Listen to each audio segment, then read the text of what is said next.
ইমাম হুসাইনের নামে মদিনার যে চিঠি আসলো, আপনি যদি আমি আজিদের বায়াত গ্রহণ না করেন তাহলে মদিনার থেকে আপনাকে বের করে দেওয়া হবে অথবা আপনাকে হত্যা করা হবে। এই চিঠিখানা পাওয়ার পরে মদিনার গভর্নর মারওয়ানকে নিয়ে যাওয়া হলো সিরিয়ায়। নতুন গভর্নর আসলেন মদিনায়। নতুন গভর্নর এসে বললেন, হুজুর আপনি আওলাদে রাসূল, আমি চাই না আপনার রক্তে আমার হাত রঞ্জিত করে আখিরাতকে আমি বরবাদ করে দেই। হুজুর মদিনা আপনার জন্য নিরাপদ জায়গা না, আপনি মদিনার থেকে অন্য কোথাও চলে যান, মক্কায় চলে যান। ইমাম হুসাইন রাত্রিবেলা নানার রওজার পাশে দাঁড়ায়া চোখের পানি ফেলে ফেলে কাঁদতেছিলেন আর ইউরিদুল্লাহু লিইউযহিবা আনকুমুর রিজসা আহলাল বাইতি ওয়া ইউতাহহিরাকুম তাতহীরা। হযরতে আল্লামা ইমাম মুসলিম রাহমাতুল্লাহি আলাইহি সহিহ মুসলিমের একটা বাব আছে, কিতাবু ফাযাইলু আসহাবিন নবী সাল্লাল্লাহু আলাইহি ওয়াসাল্লাম। এই কিতাবের ভিতরে একটা বাব আছে, বাবু মানাকিব আহলে বাইত আলাইহিস সালাম। হুজুর সাল্লাল্লাহু আলাইহি ওয়াসাল্লামের আহলে বাইতের মর্তবা মর্যাদা নিয়ে ইমাম মুসলিম রাহমাতুল্লাহি আলাইহি সহিহ মুসলিমের মধ্যে একটা বাব রচনা করেছেন, একটা পরিচ্ছেদ করেছেন। এই পরিচ্ছেদের মধ্যে একখানা হাদিসে কারিমা লেখেন। এই আয়াতের তাফসীরের ভিতরে বিশ্বখ্যাত মুফাসসির আল্লামা হাফিজুল হাদিস আবুল ফাদা মুহাম্মদ ইবনে কাসির রাহমাতুল্লাহি আলাইহি তিনার বিশ্ববিখ্যাত তাফসীরি কিতাব তাফসীর ইবনে কাসিরের মধ্যে ঘটনাখানা লেখেন। আয়াত যখন নাজিল হলো তখন সুবহে সাদিকের সময়, সকালবেলা ফজরের নামাজ পড়া শেষ। আপনারা যারা মদিনায় গিয়েছেন, নবীজির পবিত্র রওজা শরীফ যেখানে, এখানটাই হুজুর সাল্লাল্লাহু আলাইহি ওয়াসাল্লামের হুজরা মুবারক। এই হুজরা মুবারকে আম্মা জান আয়েশা সিদ্দিকার হুজরা মুবারক। এই হুজরা মুবারকে আল্লাহর নবীজিকে দাফন মুবারক করা হয়েছে। এখানে পবিত্র রওজা শরীফ হুজুরে পাকের এখান থেকে বাবুস সালাম বরাবর, অর্থাৎ এই 7 নম্বর গেট বর্তমান মদিনাতুল মুনাওয়ারা হেরেমের 7 নম্বর গেট বরাবর একটা জায়গা আছে, ছোট্ট একটা মসজিদ আছে। এই মসজিদকে মসজিদে আলী বলা হয়। আসলে এটা মসজিদে আলী না, এটা হযরত আলী রাদিয়াল্লাহু আনহুর ঘর। হযরত ফাতেমা রাদিয়াল্লাহু আনহা ওয়া আহলে বাইত এখানে থাকতেন। নবীজির পবিত্র রওজা শরীফ বর্তমান 7 নম্বর গেট দারুস সালাম বা বাবুস সালাম সোজাসুজি, অর্থাৎ যেখান দিয়ে পবিত্র রওজা শরীফে আপনারা ঢুকছেন, ঢুকার ওই পিছন বরাবর যে গেটটা আছে, এই গেটটা বরাবর আগায় গেলে হযরত আলী রাদিয়াল্লাহু আনহুর বাড়ি, ফাতেমা রাদিয়াল্লাহু আনহার পবিত্র ঘর। এটা বর্তমানে মসজিদের মতো বানাইয়া সুন্দর করে রেখে দেওয়া হয়েছে। আল্লাহর নবী নিজ হুজরা মুবারক থেকে বের হলেন সকালবেলা, চলে গেলেন হযরত ফাতেমা রাদিয়াল্লাহু আনহার ঘরের সামনে। নানাকে দেখে হযরত ইমাম হুসাইন রাদিয়াল্লাহু আনহু দৌড়ায় আসলেন। দৌড়ি আসার পরে আল্লাহর হাবিবের গায়ের মধ্যে একটা চাদর ছিল, কালো পশম দিয়ে তৈরি করা এই চাদরখানা আল্লাহর নবী গায়ে দিয়েছিলেন। চাদরের রংটাও ছিল কালো। এই কালো চাদর পরিহিত অবস্থায় আল্লাহর নবী গিয়েছিলেন। পবিত্র হুজরা শরীফ থেকে বের হয়ে আম্মা জানা আয়েশা সিদ্দিকা রাদিয়াল্লাহু আনহা ফরমান, সকালবেলা আল্লাহর হাবিব বের হয়ে চলে গেলেন এই চাদর মুবারক পরিহিত অবস্থায়, চাদর গায়ে দিয়ে আল্লাহর নবী চলে গেলেন হযরত ফাতেমার হুজরার সামনে। চলে যাওয়ার পরে আল্লাহর নবীকে দেখার সঙ্গে সঙ্গে হযরত ইমাম হুসাইন দৌড়ে আসলেন। আল্লাহর নবী তাকে পবিত্র চাদরের মধ্যে নিজেকে জড়িয়ে ধরলেন। হযরত ইমাম হুসাইনকে দেখে ইমাম হাসান দৌড়ে আসলেন। আল্লাহর নবী তাকেও চাদরের মধ্যে জড়িয়ে ধরলেন। হযরত ফাতেমা রাদিয়াল্লাহু আনহা আসলেন, আল্লাহর নবী তাকেও চাদরের মধ্যে জড়িয়ে ধরলেন। হযরত আলী কাররামাল্লাহু ওয়াজহু রাদিয়াল্লাহু আনহু তিনিও আসলেন, আল্লাহর নবী তাকেও চাদরের মধ্যে জড়িয়ে ধরলেন। জড়িয়ে ধরে আমার নবীজি বলতেছিলেন, আল্লাহুম্মা হাউলাই আহলি, আল্লাহুম্মা হাউলাই আহলি, আল্লাহুম্মা হাউলাই আহলি। আরেক বর্ণনা এসেছে আল্লাহর নবী বলেছিলেন, আল্লাহুম্মা হাউলাই আহলু বাইতি, আল্লাহুম্মা হাউলাই আহলু বাইতি। আল্লাহ আপনি এরাই হলো আমার আহলে বায়াত, যাদের সম্পর্কে আপনি বলেছেন ইন্নামা ইউরিদুল্লাহু লিইউযহিবা আনকুমুর রিজসা আহলাল বাইতি ওয়া ইউতাহহিরাকুম তাতহীরা। ওহে প্রভু, আপনি এদের সম্পর্কে বলেছেন, এদের মর্তবা নিয়ে আপনি বলেছেন, হে আমার নবীর আহলে বায়াত, হে আমার নবীর আহলে পরিবার, হে আমার নবীর আহলে বায়াত, আমি আল্লাহ আপনাদেরকে পবিত্রতম পবিত্র বানিয়ে দিয়েছি, পবিত্রতম পবিত্র বানিয়ে দিয়েছি। জোরে বলেন সুবহানাল্লাহ। আল্লাহর নবীর আহলে বায়াত নিয়ে নবীজি বললেন, বলে আল্লাহর নবী নিজে হযরত ইমাম হুসাইন আসলেন, হাসান আসলেন, হযরত আলী আসলেন, হযরত ফাতেমা রাদিয়াল্লাহু আনহা আসলেন। সবাই মিলে আসার পরে নবীজি চাদরের মধ্যে জড়িয়ে ধরে আল্লাহর দপ্তরে বলেন, আল্লাহুম্মা হাউলাই আহলি, আল্লাহুম্মা হাউলাই আহলু বাইতি। হে আল্লাহ, এরা আমার আহলে বায়াত, এদের সম্পর্কে আপনি পবিত্র কোরআনের আয়াত নাজিল করে দিয়েছেন, এদেরকে আপনি পবিত্র বানিয়ে দিয়েছেন, যাদের জীবনের কোনো গুনাহ নাই, সকল নাপাকি থেকে আল্লাহ তাদের মুক্ত করে দিয়েছেন। যারা বলেন সুবহানাল্লাহ। এই যে কোরআন শরীফ থেকে আপনারা নবীজির আহলে বায়াতের মর্যাদা দেখলেন, কেবল একখানা আয়াত আমি আপনাদের সামনে পেশ করলাম, আর একখানা আয়াত ও হাদিস আমি আপনাদের সামনে পেশ করি, ভালো করে শোনেন। আল্লাহর নবীজির সঙ্গে খ্রিস্টানদের বিতর্ক বাঁধলো, বহস হলো। আমাদের দেশেও বহস হয়, নবীজির সঙ্গে খ্রিস্টানরা বহস করবে। নাজরানের একদল খ্রিস্টান আল্লাহর নবীর সাথে বহস করার জন্য আসলো। আল্লাহর নবীর সাথে বহস হলো, বহস হয়ে যাওয়ার পরে তারা পরাজিত হয়ে গেল।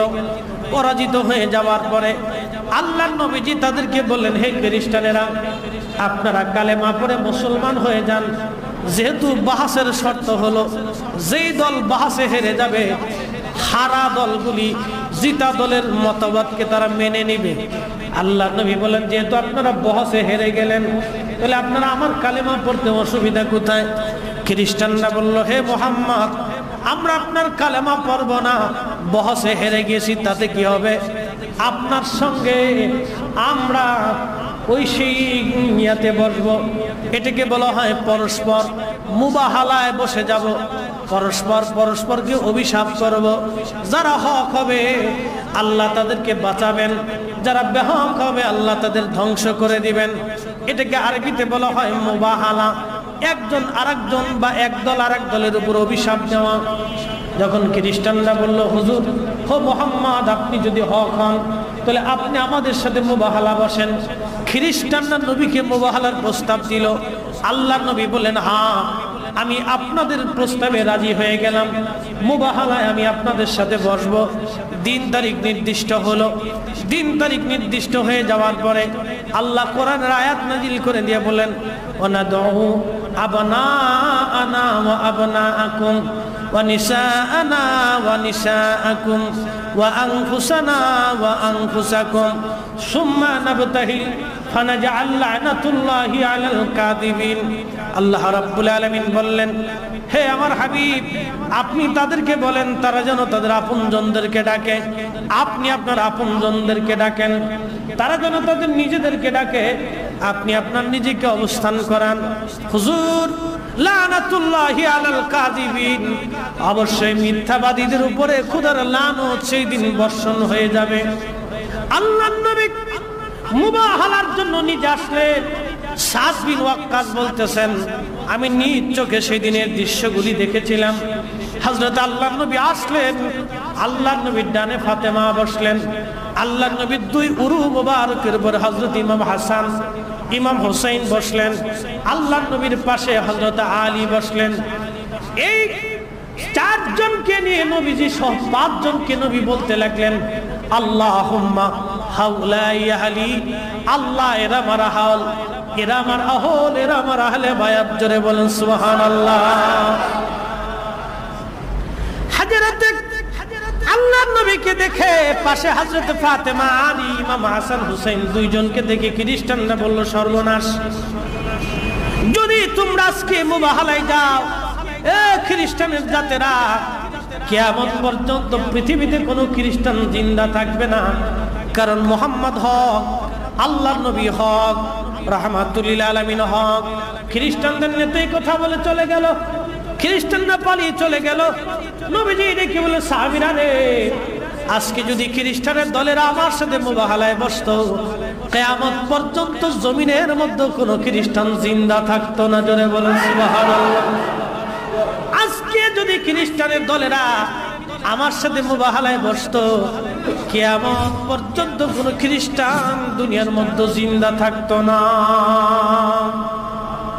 এটা হলো রাসূলের আহলে বায়াত, নবীজির আহলে বায়াতের মর্তবা। এই আয়াতের ভিতরে এই ঘটনার থেকে ফুটে আসে যে আল্লাহ বলেন, ওনাদউ, আপনি ডাকেন আপনার আত্মীয় স্বজন, ও এরপরে তারাও তাদের আত্মীয় স্বজন ডাকুক, ও আপনা আনা ও আপনাকুম, ও নিসা আনা ও নিসাকুম, ও আনফুসানা ও আনফুসাকুম, সুম্মা নাবতাহিল ফানাজাল লানাতুল্লাহি আলাল কাযিবিন।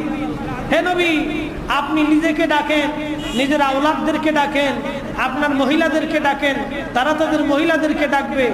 এরপরে আল্লাহ রাব্বুল আলামিন, আল্লাহ পাক এই ডাকার কথা বলার পরে আল্লাহ রাব্বুল আলামিনের হাবিব ইমাম হাসান হুসাইন, ফাতেমা রাদিয়াল্লাহু আনহা, আলী কাররামাল্লাহ সহ এই মোট পাঁচজন। এজন্য এই পাঁচজনকে আমাদের দেশের আঞ্চলিক ভাষায় বা ফার্সি উর্দু মিলে বলা হয় পাক পাঞ্জাতন। পাঁচজন পবিত্র ব্যক্তি যাদের ব্যাপারে আল্লাহ কোরআন শরীফ নাজিল করে তাদেরকে পবিত্র করছেন। বলেন, আল্লাহ যদি তাদেরকে পবিত্র বানান, আমরা বললে অসুবিধা আছে না? অনেকেই বলে থাকে পাক পাঞ্জাতন বলে ইসলামে কিছু নেই, সব বেদাতি, নাজিস, মিথ্যা, বানোয়াট কথা। আস্তাগফিরুল্লাহ। যদি পাক পাঞ্জাতনি পাঁচজন পবিত্র ব্যক্তির কথা যদি কোরআন শরীফে মিথ্যা হয়ে থাকে, তাহলে আল্লাহর কোরআনই তো মিথ্যা। যদি কোরআন শরীফে মিথ্যা, তো রাসূলের হাদিসে মিথ্যা হয়ে গেল। এই পাঁচজন পবিত্র ব্যক্তির কথা কোরআন আসলেন,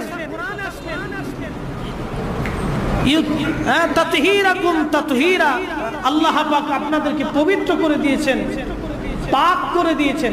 ইউতাহীরাকুম তাতহীরা, আল্লাহ আপনাদেরকে পবিত্র করে দিয়েছেন, পাক করে দিয়েছেন। এই পাঁচজনের কথা আল্লাহ কোরআনে বলে দিলেন। তো রাসূলে পাক এই পাঁচজনকে বিশেষায়িত করলেন, খাস করলেন। তাহলে এই যে পাক পাঞ্জাতন বলে একটা শব্দ আছে, এই শব্দটা মিথ্যা কোনো বানানো কোনো শব্দ না, এটা কোরআন হাদিস সম্মতই একটা শব্দ যে আল্লাহ পাক এই পাঁচজনকে পাক বানিয়ে দিয়েছেন, পবিত্র বানিয়ে রাখছেন। জোরে বলা যাবে সুবহানাল্লাহ। এখন কেউ যদি পাক পাঞ্জাতন বলে বলে যে এগুলি সব মিথ্যা কথা, তাহলে বোঝা গেল সে আল্লাহর কোরআনকে মিথ্যা প্রতিপন্ন করলো, যে আল্লাহর কোরআনকে অস্বীকার করলো। তাহলে আপনারা বলেন কোরআনে সন্দেহ আছে, ভুল আছে? তাহলে তাদের কথা মতো কোরআনেও ভুল আছে। তাহলে পাক পাঞ্জাতনকে অস্বীকার করাটা মূলত আল্লাহর কোরআন ও রাসূলের হাদিসকে অস্বীকার করা। প্রিয় ভাইরা আমার, আল্লাহর নবীর হাদিস থেকে বুঝাইলাম। এবার তিরমিজিতে একখানা সহিহ হাদিস ইমাম তিরমিজি রাহমাতুল্লাহি আলাইহি লেখেন, আল্লাহর নবী হযরত আবু সাঈদ খুদরি রাদিয়াল্লাহু আনহু আল্লাহর হাবিব থেকে হাদিসখানা বর্ণনা করেছেন। ওয়া আন আবি সাঈদিন খুদরি রাদিয়াল্লাহু আনহু قال قال رسول الله صلى الله عليه وسلم الحسن والحسين سيدا شباب اهل الجنه। আমার হাসান আর হুসাইন দুইজন হলো জান্নাতি যুবকদের সর্দার। একবার আওয়াজ তুলে ধরে বলেন সুবহানাল্লাহ। আল্লাহর নবী বলেন, হাসান আর হুসাইন দুইজন জান্নাতি যুবকদের সর্দার। এবার আসেন সহিহ মুসলিমের মধ্যে হযরত ইমাম মুসলিম একটা বাব রচনা করেছেন, বাবু ফাজাইলি আহসান ওয়াল হুসাইন রাদিয়াল্লাহু আনহুমা। ইমাম হাসান হুসাইন রাদিয়াল্লাহু আনহুমা সম্পর্কে বাবু ফাজাইলুল হাসান ওয়াল হুসাইন রাদিয়াল্লাহু আনহুমা। দুইজনের ফজিলত সম্পর্কে একখানা হাদিসে কারিমা আমি আপনাদেরকে শোনাই। আল্লাহর নবী বলেন, আল্লাহর হাবিব বলতেছেন, আল্লাহর নবীজি বলতেছেন, হে আমার উম্মতেরা, হে আমার সাহাবীরা, তোমরা শোনো। আল্লাহুম্মা ইন্নী উহিব্বুহু ফাআহিব্বুহু ওয়া হাবিব মান লা ইউহিব্বুহু। যে ব্যক্তি আমার এই দুইজনকে ভালোবাসবে সে আমি নবীকে ভালোবাসবে। জোরে বলেন সুবহানাল্লাহ। আমি নবী তাদেরকে ভালোবাসি। আল্লাহুম্মা ইন্নী উহিব্বুহু, আল্লাহ নবী ডেকে বলেন আমি তাদেরকে ভালোবাসি। হাসানকে দেখে নবীজি বলেছিলেন, রাআইতুল হাসান ইবনে আলী আলা আতিকিন নবী সাল্লাল্লাহু আলাইহি সাল্লাম ইয়াকুলু ওয়া হুয়া ইয়াকুলু আল্লাহুম্মা ইন্নী উহিব্বুহু ফাআহিব্বাহু। ইমাম হাসান রাদিয়াল্লাহু আনহুকে নবীজি কাঁধে করে মদিনাতে নিয়ে চলতেছিলেন। সুবহানাল্লাহ। ইমাম হাসান নবীজির কাঁধের উপরে ছিল। ইমাম হাসান নবীজির কাঁধের উপরে ছিল। নবীজি সাহাবীদেরকে ডেকে বলে, সাহাবীরা রে, একে আমি ভালোবাসি, তোমরাও একে ভালোবাসো। জোরে বলেন সুবহানাল্লাহ। আমি হাসানকে ভালোবাসি, তোমরা আমার হাসানকে ভালোবাসো।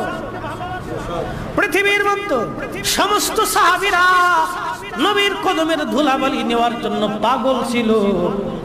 পৃথিবীর মধ্যে সমস্ত সাহাবীরা নবীর দপ্তরে নবীর কদমের ধুলাবালি নেওয়ার জন্য দেওয়ানা ছিল। কিন্তু এক দুইজন ব্যক্তি মাত্র নবীজির কোলে কাঁধে পিঠে চড়েছেন। তিনারা হলো ইমাম হাসান আর হুসাইন। এই দুইজন নবীজির কাঁধে কোলে পিঠে চড়েছেন। এদের জন্য কখনো নিষেধ ছিল না। জোরে বলেন সুবহানাল্লাহ। নবী নামাজে ছিলেন, হাসান হুসাইন পিঠের উপরে কাঁধের উপরে ভর করে বসে আছেন। আল্লাহ নবী সিজদা থেকে মাথা ওঠান নাই। হাসান আর হুসাইন পড়ে যাবে, ব্যথা পাবে, কষ্ট হবে। বিন্দু মাত্র কষ্ট নবীজি তাদের দিতে চান নাই। রাসূলের আওলাদদেরকে আল্লাহর হাবিব এইভাবেই ভালোবাসতেন। আল্লাহর হাবিবের নবীর আওলাদদের ভালোবাসার ব্যাপারে অনেক হাদিসে কারিমার ভিতরে এইভাবে আসছে। তাদের মর্তবা নিয়ে আল্লাহর নবী বলেছেন, তোমরা তাদেরকে ভালোবাসো, আমি তাদেরকে ভালোবাসি, তোমরাও তাদেরকে ভালোবাসো। যে তাদেরকে ভালোবাসবে সে আমি নবীকে ভালোবাসবে। জোরে বলেন সুবহানাল্লাহ। আওলাদের রাসূলদেরকে যে ভালোবাসলো আমি নবীকে তারা ভালোবাসলো। আহলে বায়তকে যারা ভালোবাসলো তারা আমাকে ভালোবাসলো। তার মানে এটাই হলো ইমাম হাসান হুসাইনকে যারা ভালোবাসলো আল্লাহ নবীকে তারা ভালোবাসলো। ইমাম হাসান হুসাইনকে যারা কষ্ট দিল তারা নবীকেই কষ্ট দিল, তারা নবীকেই ব্যথা দিল। তাহলে এই হাদিসগুলি থেকে, কোরআন শরীফ থেকে আমরা কি বুঝতে পারি? কারবালার ঘটনার নেপথ্যে যারা ছিলেন, ইয়াজিদ, কুখ্যাত ইয়াজিদ আল্লাহর দুশমন, নবীর দুশমন, কোটি কোটি আশিক রাসূলদের দুশমন, আল্লাহর জমিনের দুশমন মুনাফিক ইয়াজিদ। ইমাম আহমদ ইবনে হাম্বল তাকে কাফের বলেছেন, ইমাম মাতুরিদি কাফের বলেছেন। অনেক উলামা ইকরাম থেকে কাফের ফতোয়া দিয়েছেন, অনেক উলামা ইকরাম সবর করেছেন, কেউ মুনাফিক কেউ ফাসিক বলেছেন। সে যেটাই হোক, এই হাদিসগুলি থেকে আমরা কি বুঝি? আওলাদের রাসূলদেরকে যারা কষ্ট দিল মূলত আল্লাহর নবীকেই তারা কষ্ট দিল। যারা আল্লাহর নবীকে কষ্ট দিল তারা আল্লাহকে কষ্ট দিল। কথা বলেন ঠিক না? এখন বলেন এই ব্যক্তির জন্য কি দোয়া হবে না লানত হবে? এখন কেউ যদি বলে রহমতুল্লাহ আলাইহি, তাহলে আমরা বিপরীতে কি বলবো? লানাতুল্লাহি আলাইহি, আল্লাহ তার উপরে লানত বর্ষণ করুন।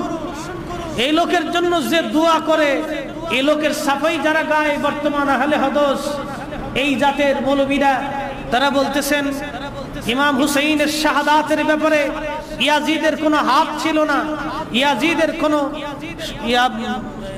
আপনার দায়ী ছিল না, ইয়াজিদ এ ব্যাপারে কোনো বর্ণনা নাই।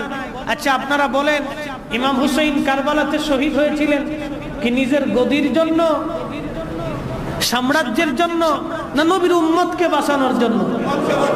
নবীর উম্মতের একই ইমামকে বাঁচানোর জন্য, সত্যকে রক্ষা করার জন্য তিনি রাস্তে কারবালাতে গিয়েছিলেন। আর সেই মূল নায়ক ছিল ইয়াজিদ। ইয়াজিদের সর্বসময় লোভ ছিল ইমাম হাসান। হযরতে মুয়াবিয়া রাদিয়াল্লাহু আনহুর সাথে ইমাম হাসানের সন্ধি হলো। ইমাম সুয়ুতি তারিখুল খুলাফার মধ্যে লেখেন, ইমাম হাসানের সাথে আমিরে মুয়াবিয়ার সন্ধি হলো। আপনার ইন্তেকালের পরে খলিফাতুল মুসলিমিন হব আমি হাসান। এই সন্ধির মাধ্যমে ইমাম হাসান কুফা থেকে মদিনাতে চলে আসলেন। ইয়াজিদ সেই চিন্তা করলো যে ইমাম হাসান যদি বেঁচে থাকে তো আমি তো খলিফা হতে পারবো না। তো সে সুদূর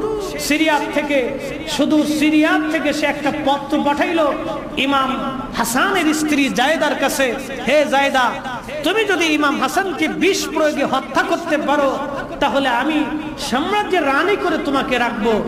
জায়েদা এই মহিলা, কুচক্রী মহিলা, দুনিয়ার মোহে পড়ে আওলাদের রাসূলের সাথে সে দুশমনি করেছিল। প্রিয় হাজিরিন, অনেক লম্বা ইতিহাস, আমি মুক্তাসার করে আলোচনা করব, মনোযোগের সাথে শুনেন। আওলাদের রাসূল ইমাম হুসাইন রাদিয়াল্লাহু তাআলা আনহু, ইমাম হাসানের কথা বলতে গেলে লম্বা ইতিহাস, শুধু মুক্তাসার করে কিছু কথা বলি। সত্য ইতিহাস আমাদের জানা প্রয়োজন। তো দেখেন, প্রথম ইমাম হাসানকে যিনি হত্যা করলেন তিনি ইয়াজিদ।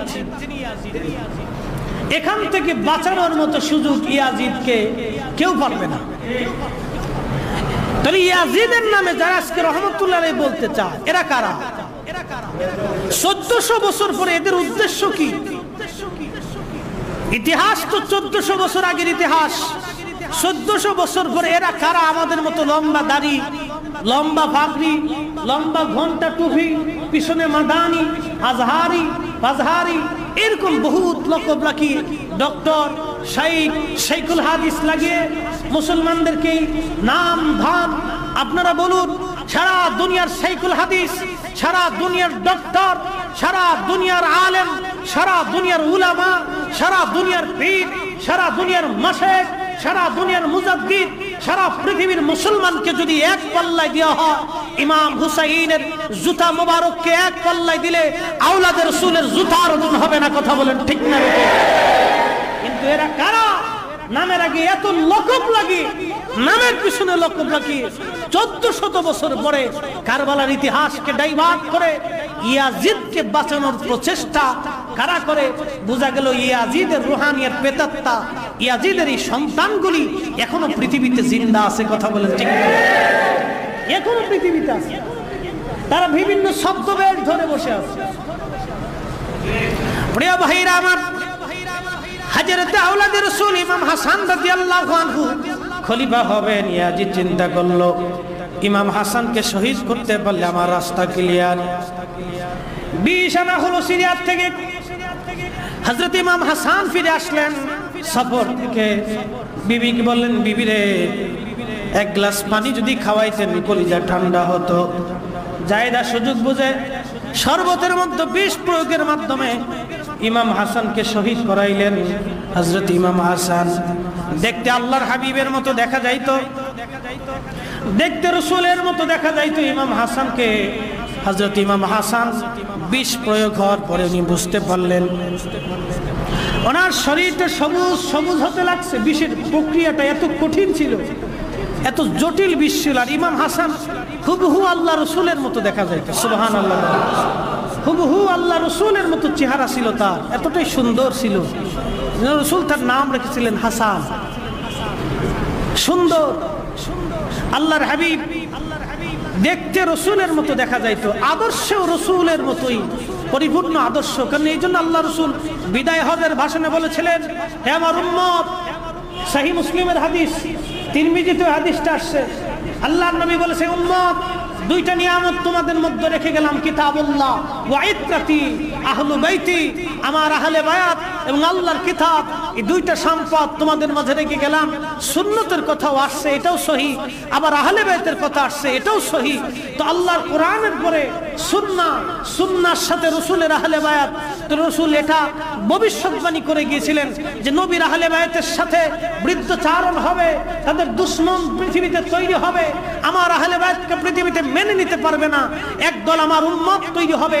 এজন্য আল্লাহ রাসূল আগেই বলেছিলেন কিতাবুল্লাহ রেখে গেলাম, আল্লাহর কালাম রেখে গেলাম, ওয়াইত্রাতি আহলু বাইতি, আমি রাসূল আমার আহলে বায়াত তোমাদের জন্য রেখে গেলাম।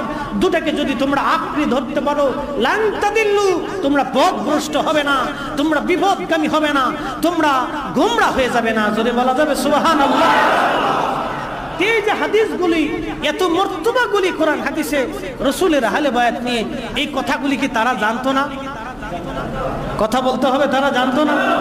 1400 বছর পরে যদি এই হাদিস আসতে পারে, তাহলে রাসূলের ইন্তেকাল হলো কত বছর আগে, ঘটনা ঘটলো 60 হিজরিতে, তো মাত্র 60 হিজরির ঘটনা, এই হাদিসগুলি কি তাদের কর্ণকুহরে পৌঁছায় নাই? অবশ্যই পৌঁছাইছে, কিন্তু ঘটনা হলো ক্ষমতার লোভ মানুষকে অন্ধ করে দেয়, ক্ষমতা মানুষকে অন্ধ করে দেয়, ক্ষমতা মানুষকে বিবেকহীন করে দেয়। প্রিয় ভাইরা আমার, ইমাম হুসাইন রাদিয়াল্লাহু আনহু খবর দিলেন, ইমাম হাসান আমার হুসাইন কেন? আমার জীবনের সময় ঘনায় গেছে, সময় বেশি পরিমাণে নাই। হযরত ইমাম হুসাইন আসলেন, ইমাম হাসান মৃত্যু সজ্জায়, পুরা শরীর সবুজ আকার ধারণ করেছে। ইমাম হাসান ভাইয়ের বুকের মধ্যে মাথা ঠেকায় কাঁদতেছিলেন, বলতেছিলেন ভাইজান একটা বার শুধু বলে দিয়ে যান, কে আপনাকে বিষ প্রয়োগ করেছে? আল্লাহর কসম দুনিয়ার জগৎ থেকে আমি তার ফয়সালা করে দেব। ইমাম হাসান বললেন, ভাই হুসাইন আমাকে কে বিষ পান করিয়েছে, কার কথা আমি বলবো? হুসাইন রে, তাদের বিচারের ফয়সালাটা দুনিয়ার কারো হাতে না রেখে আমি আল্লাহর হাতে দিয়ে দিলাম, তাদের ফয়সালা আমি আল্লাহর হাতে দিয়ে দিলাম। তবে হুসাইন আমার দুটি ওসিয়ত কি মানবা? বলেন হুজুর, কি বলবেন আপনি? ভাই আমার শাহাদাতের পরে আমার মন চায় নানাজির পবিত্র রওজা শরীফের পাশে আমাকে দাফন করা হোক, নানার রওজার পাশে আমার জন্য একটু জায়গা খনন করবে। আমি জানি নানা রওজার পাশে আমাকে দাফন করতে গেলে একদল মানুষ তারা আমাকে কখনোই মেনে নিতে পারবে না, তারা নবীর রওজার পাশে আমাকে দাফন করতে নিষেধ করবে, তারা যুদ্ধ করতে আসবে। হুসাইন তোমাকে অনুরোধ করে দেয়, নানার জমিনে রক্তপাত করবে না, আমাকে আমার আম্মা জান ফাতিমাতুজ জাহরা রাদিয়াল্লাহু আনহার পবিত্র রওজা শরীফের পাশে জান্নাতুল বাকির মধ্যে আমাকে ঘুম পাড়ায় রাখবে, ফিতনা করবে না। আবু হুরায়রা পাশে ছিলেন, আবু হুরায়রা বলেন ইমাম হাসানের শাহাদাতের পরে ইমাম হুসাইন রাদিয়াল্লাহু আনহু রাসূলের রওজা শরীফের পাশে দাফন করার জন্য খবর খনন করতে গেলেন সাহাবায়ে কেরাম। ঠিক এমন সময় উমাইয়া বংশের মানুষগুলি, তখন মদিনার গভর্নর ছিল মারওয়ান ইবনে হাকাম, হাকামের ছেলে মারওয়ান। এই মারওয়ান ছিল এই ইয়াজিদের সম্পর্কে চাচা হয় মারওয়ান। ইয়াজিদের চাচা কি সম্ভবত চাচা না চাচাতো ভাই হবে মারওয়ান। এই মারওয়ানের নেতৃত্বে হাজার হাজার উমাইয়া বংশের মানুষগুলি তলোয়ার আর অস্ত্র হাতে নিয়ে দাঁড়িয়ে বলল, ইমাম হুসাইন হাসানকে এখানে কবর দিতে গেলে আমরা রক্তপাত করব মদিনার মধ্যে। ইমাম হুসাইন তলোয়ার টেনে বের করবেন। আবু হুরায়রা হাত চেপে ধরে বলে, হুজুর ইমাম হাসানের ওসিয়ত আপনি মানেন, নবী রওজার পাশে রক্তপাত করবেন না, আপনি তার আম্মা জানের পবিত্র রওজার পাশে থেকে দাফন করে দেন। ইতিহাস বড় নির্মম, ইতিহাস বড় কঠিন। এখন আপনাদেরকে বলি, উমাইয়া বংশের মানুষগুলি তারা ক্ষমতা চেয়েছিল, নবী তারা চাই নাই, নবী তারা চাই নাই। উমাইয়া বংশের অধিকাংশই মানুষ তারা ক্ষমতার জন্য ছিল, নবীর জন্য তারা ছিল না। বাজানলে ইতিহাস বড় নির্মম। সেই মারওয়ানের জাত এখনো আছে, সেই মারওয়ানের গোষ্ঠী এখনো আছে, মারওয়ানের জাতেরা এখনো পৃথিবীতে আছে। বাজান মারওয়ানের বংশ এখনো শেষ হয় নাই। ইমাম হাসানের পালা শেষ হয়ে যাওয়ার পরে এবার ইয়াজিদের চিন্তা হলো ইমাম হুসাইনকে বধ করতে হবে। ইমাম হুসাইনের নামে মদিনাতে চিঠি আসলো, আপনি যদি আমি ইয়াজিদের বায়াত গ্রহণ না করেন তাহলে মদিনার থেকে আপনাকে বের করে দেওয়া হবে অথবা আপনাকে হত্যা করা হবে। এই চিঠিখানা পাওয়ার পরে মদিনার গভর্নর মারওয়ানকে নিয়ে যাওয়া হলো সিরিয়ায়। নতুন গভর্নর আসলেন মদিনায়। নতুন গভর্নর এসে বললেন, হুজুর আপনি আওলাদে রাসূল, আমি চাই না আপনার রক্তে আমার হাত রঞ্জিত করে আখিরাতকে আমি বরবাদ করে দেই হুজুর। মদিনা আপনার জন্য নিরাপদ জায়গা না, আপনি মদিনার থেকে অন্য কোথাও চলে যান, মক্কায় চলে যান। ইমাম হাসান হুসাইন রাত্রিবেলা নানার রওজার পাশে দাঁড়ায়া চোখের পানি ফেলে ফেলে কাঁদতেছিলেন আর বলতেছিলেন, নানা যান, আমি চেয়েছিলাম জীবনের শেষ সময় পর্যন্ত আপনার পবিত্র খেদমতে থেকে আপনার দ্বীনের খেদমতগুলি করে যাব, কিন্তু নানাজি সম্ভব হলো না আমার দ্বারা আপনার পবিত্র ভূমিতে থেকে আপনার দ্বীনের খেদমত করা।